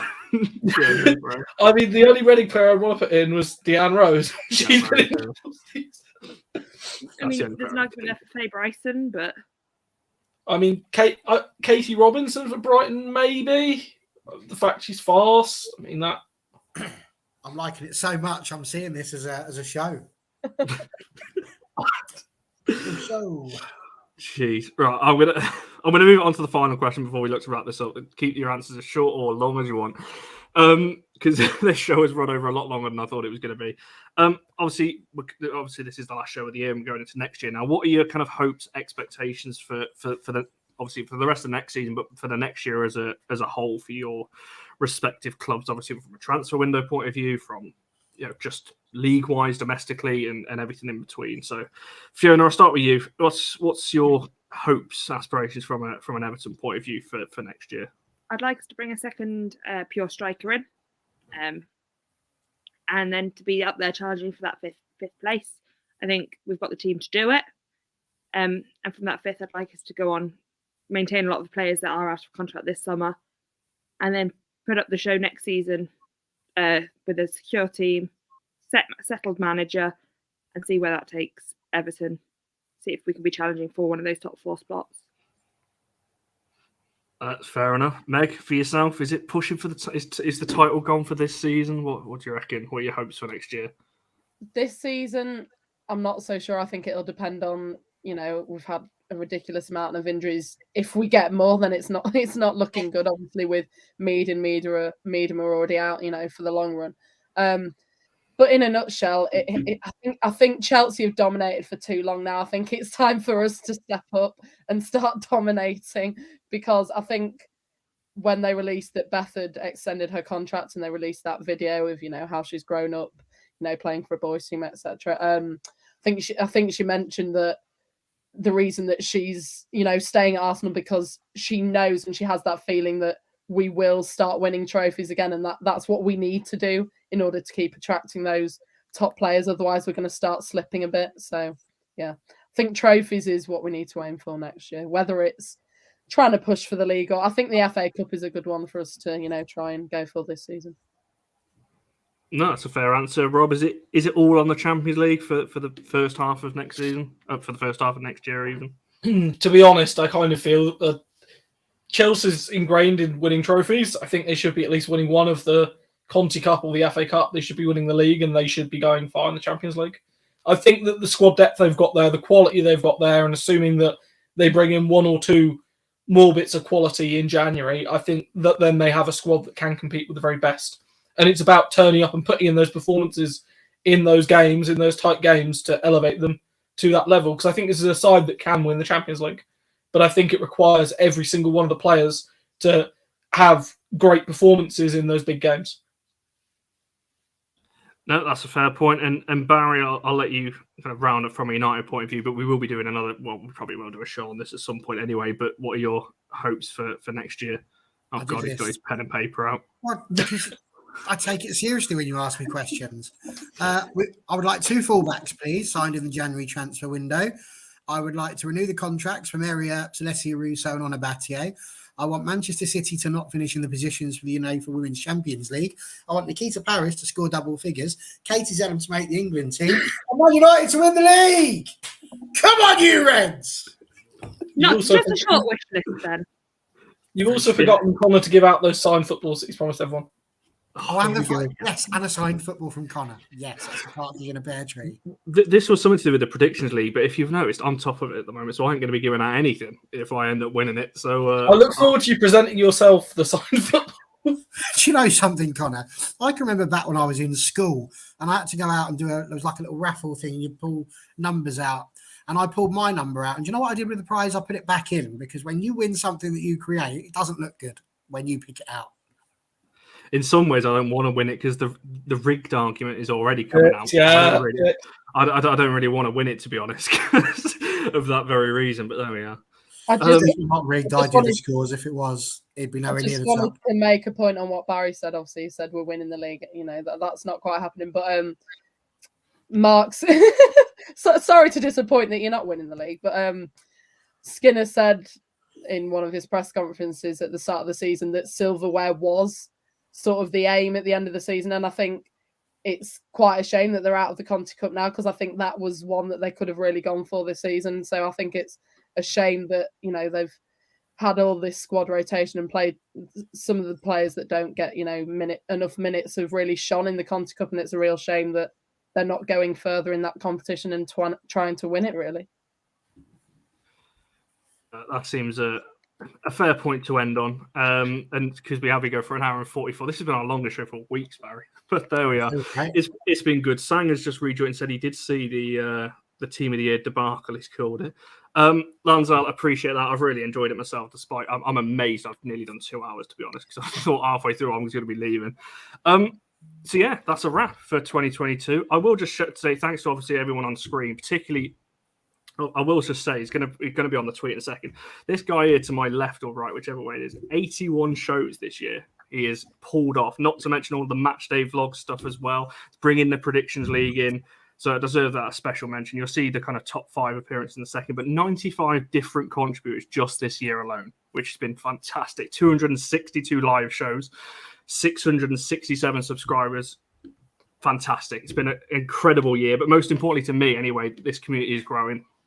And that's the most important thing for me with this channel. There is the January transfer window opens obviously next week. There is a transfer of our own happening, I will say, which will be, I don't know when it's announced. It's been spoken about internally, so I'm sure the public announcement will be very, very soon. So keep an eye out. Barry knows what it is anyway, so it's fine. But so yeah, make sure you keep an eye out for that. We'll be back bigger and better than ever, I'm sure, in the new year. I think it's a week today, our next show, or we'll be back next Monday. I don't know. Either way, it will be next week at some point. And breathe. Make sure you're following all these guys. Absolute legends. Been amazing additions, obviously, to the channel this year. Absolutely loved having all of you on. Everyone in the comments, thank you so much for watching us this year. You absolutely make these shows what they are. So yeah, stay with us. Make sure you're liking the video and subscribing, and we shall see you in the next one.